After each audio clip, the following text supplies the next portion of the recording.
Hola, ¿qué tal? Soy Marco Antonio Enrique Salas, actualmente cursando el séptimo semestre en la carrera de Medicina en la Universidad del Noreste.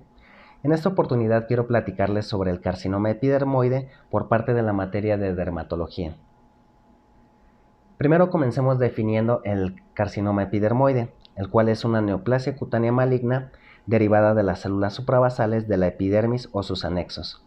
Si prestan atención a la figura de la derecha, hasta abajo tenemos a la dermis e inmediatamente superior al estrato basal. Aproximadamente 10 células hacia arriba del estrato basal va a ser donde se va a desarrollar esta neoplasia. Continuando con su epidemiología, el cáncer de piel ocupa en México el segundo lugar en frecuencia, con un 13% solamente después del cervicouterino. Además, el carcinoma espinocelular, que es sinonimia con carcinoma epidermoide, sigue en frecuencia al vasocelular entre los cánceres cutáneos con 13 a 33% en el mundo y 17 a 23% en México. A continuación también les hablo de dos estudios, el cual nos va a hablar sobre su incidencia. El primero, en la revisión de Brothers de 200 pacientes, de ese total 12.8 correspondió a este tipo. Y en el siguiente, en 5.840 pacientes con cáncer cutáneo del Hospital Anderson de la Universidad de Texas, 33% correspondió al carcinoma espinocelular. Hablando sobre su frecuencia, es más frecuente en varones con una proporción de 2 a 1 respecto a mujeres y va a predominar después de los 50 a 60 años de edad. Vamos a ver que estas dos variantes están muy relacionadas con la ocupación o profesión. Respecto a la ocupación se presenta en campesinos, marineros, comerciantes, ambulantes y amas de casa que desempeñan labores al aire libre. Es decir, todas estas profesiones tienen en común largas jornadas de exposición al sol. Asimismo, va a predominar en sujetos de piel blanca, rubios de ojos claros, con exposición prolongada a la luz solar y cuya piel sufre con facilidad quemaduras tipo 1 y tipo 2. Además, otra variable a tener en cuenta es que en niños y adolescentes muestra vínculo con padecimientos genéticos como el xeroderma pigmentoso, el cual es una genodermatosis, la cual es rara, y esta se caracteriza por una sensibilidad extrema a cambios inducidos por los rayos ultravioleta en la piel y los ojos, y además de la presencia de múltiples cánceres de piel. Ahora les quiero hablar sobre factores de riesgo. En esencia, el desarrollo de este carcinoma epidermoide es multifactorial, pero lo podemos dividir en factores extrínsecos y factores intrínsecos. Entre los factores extrínsecos, el más importante es el daño de origen actínico, el cual va a ser definido como la acción química de las radiaciones electromagnéticas, en especial las luminosas. En esto a tener en cuenta el sol.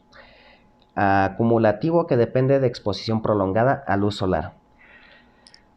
También son factores carcinógenos a la exposición a hidrocarburos, arsénicos, radiaciones ultravioletas, sobre todo UVB, lo cual va a ser definido como rayos ultravioleta B de onda corta, rayos X isoralenos usados en el tratamiento de la psoriasis, más luz ultravioleta APUVA, el cual APUVA es una fotoquimioterapia, así como agentes infecciosos como el virus del papiloma humano, cicatrices de quemaduras, úlceras y dermatosis crónicas. Entre los factores intrínsecos están la pigmentación cutánea, enfermedades linfoproliferativas, xeroderma pigmentoso, albinismo, epidermodisplasia verruciforme, envejecimiento, expresión de queratinas e involucrina, la inmunosupresión por fármacos y el trasplante de órganos. Ahora les quiero platicar sobre esta lesión. Se caracteriza por lesiones in situ, superficiales, infiltrantes, vegetantes, verrugosas o ulceradas que predominan en cabeza y extremidades. Vamos a ver más adelante que tienen una clasificación clínica. Y bueno, a eso hay que añadir que pueden crecer con rapidez y metastatizar hacia ganglios regionales y otros órganos. Esto, claro, dependiendo del tipo clínico que se presente. Ahora, en cuanto a la topografía de las lesiones, la mayoría de los carcinomas epidermoides se desarrolla en áreas de exposición solar. A esto a tener en cuenta que va a predominar en la cara, pero también son frecuentes en los segmentos distales de las extremidades, principalmente en las extremidades superiores. En un grupo de 414 carcinomas epidermoides, la localización en la cara fue de 60% y en las extremidades de 20%. Las regiones más afectadas en orden decreciente fueron mejillas, labios, frente, dorso de manos y piernas. Ahora, según la fuente de Saúl, Lecciones de Dermatología, aquí les presento las ubicaciones de mayor frecuencia. Tenemos que en la piel cabelluda tenemos una incidencia de 4.8%, cara 67.6%, cuello 1.9%, tronco 2.1%, genitales 3.6% y extremidades, en este caso, la bibliografía Saúl está considerando superior e inferior, les otorga el 20%. Ahora, si lo revisamos en el libro Dermatología Arenas, sexta edición, vamos a tener que en la piel cabelluda vamos a tener un 5%, en cara se extiende de 50 a 86.7% de incidencia, con presentación en labio inferior, mejillas y pabellones auriculares principalmente. Al tronco se le da un 9% y en extremidades 20 a 37%, principalmente superiores, con un 12%. En las imágenes de la izquierda les presento algunas imágenes sobre representando el carcinoma epidermoide en el labio inferior, y abajo, en el extremo inferior izquierdo, el carcinoma epidermoide genital. Y bueno, a grandes rasgos, a grosso modo, el proceso de carcinogénesis se divide en 3 etapas. El inicio se relaciona con material genético en el ámbito de la molécula, en este caso el gen MC1R. La promoción va a intervenir el ambiente con aparición de una lesión premaligna. En este caso, bueno, pues ahí tendríamos la exposición al sol, que va a ser un factor de riesgo importante e implicado en el desarrollo de la patología. Y en el avance se observa avance hacia la transformación maligna. Además, las metástasis pueden diseminarse por infiltración local o por fascias o músculos. Asimismo, puede hacerlo hacia el perineuro y el espacio perivascular, los ganglios linfáticos y por vía hematógena a distancia. A continuación, les platicaré sobre su clasificación, que está dada de acuerdo a su presentación clínica. Como generalidad, el cuadro clínico comienza en forma de una pequeña lesión indurada que al crecer puede volverse nodular e hiperqueratósica, ulcerarse o desarrollar un tumor vegetante. Aquí hay que hacer hincapié en que se está generalizando en el desarrollo que puede tomar este carcinoma epidermoide, es decir, está abarcando todas sus ramas posibles. Su evolución es crónica pero más rápida que la del carcinoma vasocelular. La primera de estas formas o variedades es la superficial, que también la vamos a conocer como intraepidérmico. Estos carcinomas permanecen confinados en la epidermis por periodos largos hasta de varios años, constituyendo el carcinoma intraepidérmico o in situ, que se manifiesta como queratosis actínicas, que veníamos comentando que es esa exposición al sol, enfermedad de Bowen, que es una forma de carcinoma cutáneo intraepitelial, caracterizado por placa eritematosa, superficie escamosa o hiperqueratósica, bien delimitada, que al igual que estas que estoy mencionando va a tener un crecimiento gradual en extensión, así como la eritroplasia de Keran, que es el desarrollo de esta placa o de esta lesión premaligna en el glande del pene de los genitales masculinos, consideradas por algunos autores precancerosas. Con el tiempo, algunas de estas lesiones superficiales se vuelven invasoras y son capaces de originar metástasis. La segunda variedad o forma es la forma nodular tumoral queratósica. Esta puede simular una verruga vulgar o una queratosis. Al crecer, la lesión presenta una base infiltrada y su superficie muestra grados diversos de queratosis, que puede llegar hasta lesiones con aspecto de cuernos cutáneos.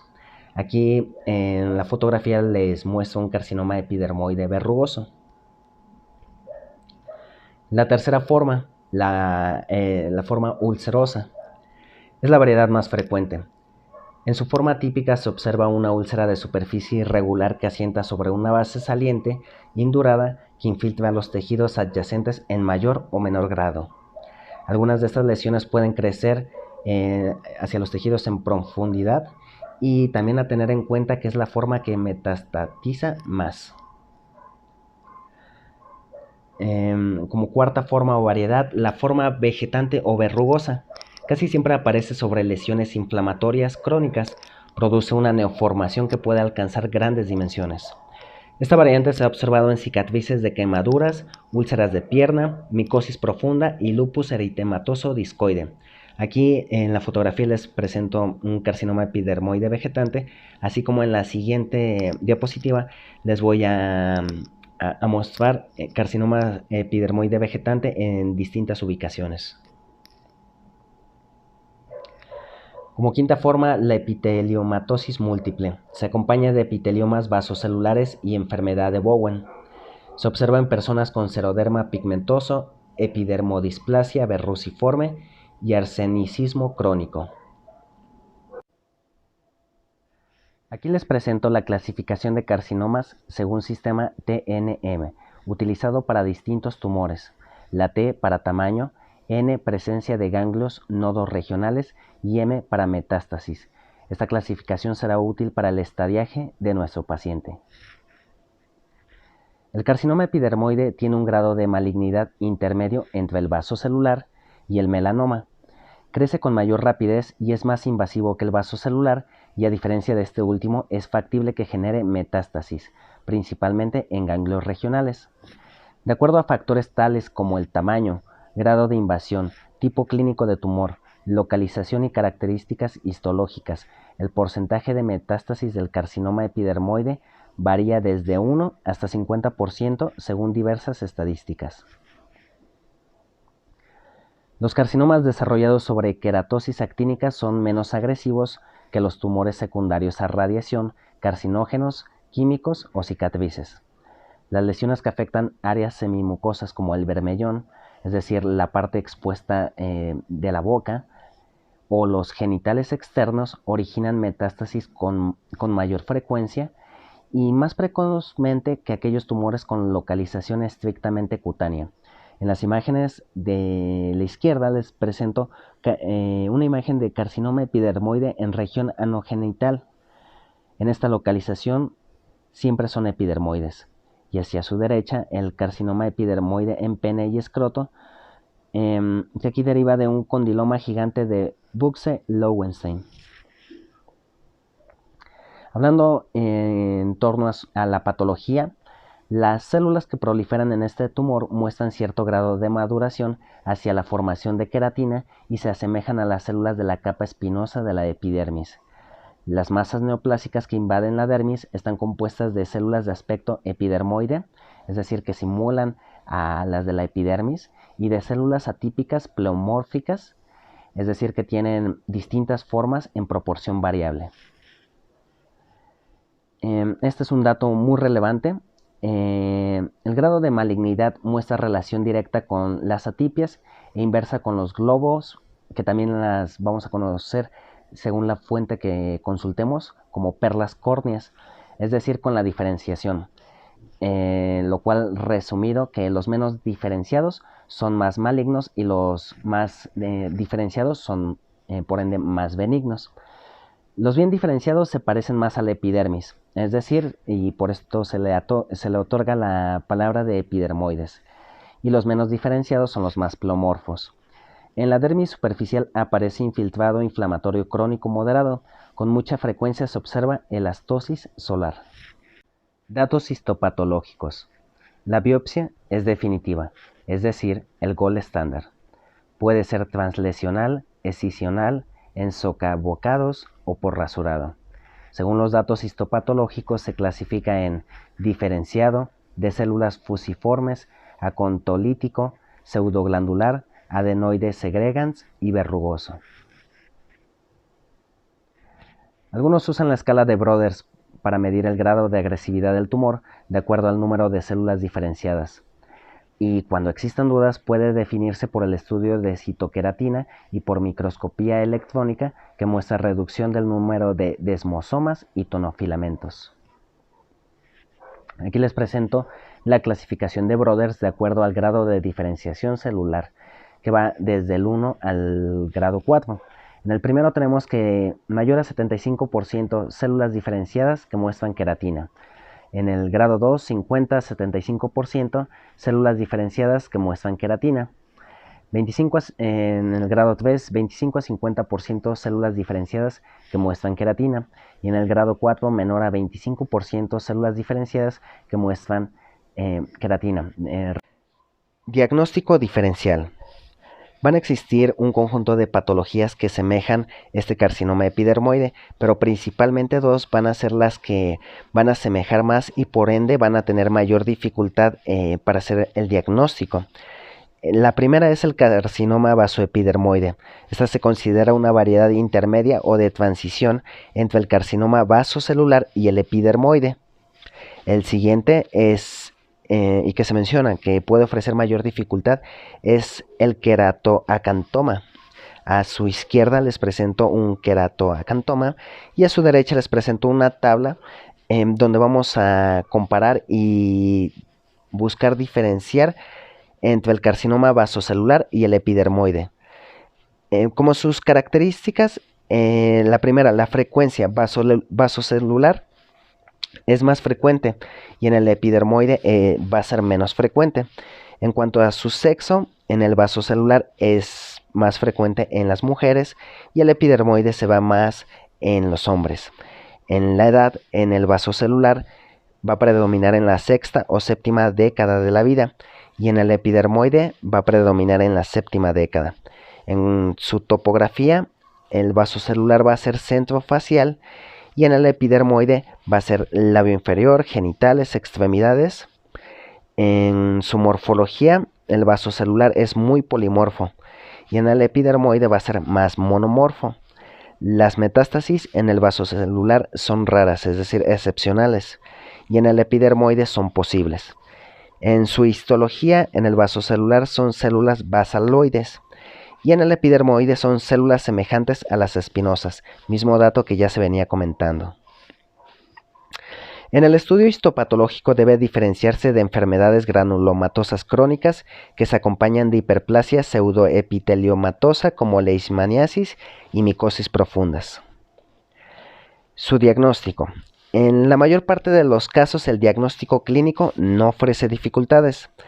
Las lesiones que se desarrollan en piel normal pueden confundirse con carcinomas vasocelulares, pero el diagnóstico diferencial entre estas dos lesiones en tumores de inicio carece de importancia práctica, ya que el manejo es similar, es decir, la escisión biopsia. En el estudio histológico, por lo general, resuelve cualquiera de estas dudas diagnósticas. El tratamiento. La terapéutica depende del tamaño y localización del tumor, evolución, tratamiento previo, edad del enfermo, importancia estética, estado general y capacidad económica del individuo, así como de la pericia y experiencia del cirujano. Es decir, hay que individualizar el tratamiento de nuestro paciente. Puede ser quirúrgico en la mayoría de los pacientes. Así, tenemos que saber que la mejor oportunidad para curar es durante la primera etapa. Las neoplasias recurrentes tienen 25 a 45 de probabilidades de recurrencia y un riesgo elevado de metástasis. Como yo se venía comentando, el mejor tratamiento es la extirpación quirúrgica y los tumores localizados se van a incluir márgenes en esa disección de 5 milímetros y en cambio si es un tumor que ya está invadiendo, estos márgenes van a ser de un centímetro. La intervención quirúrgica micrográfica de Mohs es el mejor tratamiento para tumores de alto riesgo. Esto lo clasificaríamos en la escala que se mencionaba anteriormente, la TNM. Se reporta recurrencia de 3%. Las indicaciones para la cirugía de Mohs son tumores infiltrantes, recurrentes con márgenes clínicos mal definidos y o localización en labio, oreja, lecho ungueal, punta de la nariz, párpados y genitales. La radioterapia se indica en pacientes que son malos candidatos para la cirugía y en ancianos que no deseen operarse. Y bueno, los carcinomas espinocelulares o epidermoides in situ pueden tratarse mediante electrodesecación, curetaje, radioterapia superficial con 6000 RADS, el láser de dióxido de carbono, la terapia fotodinámica, terapia tópica con 5-fluorouracilo o imiquimod o criocirugía.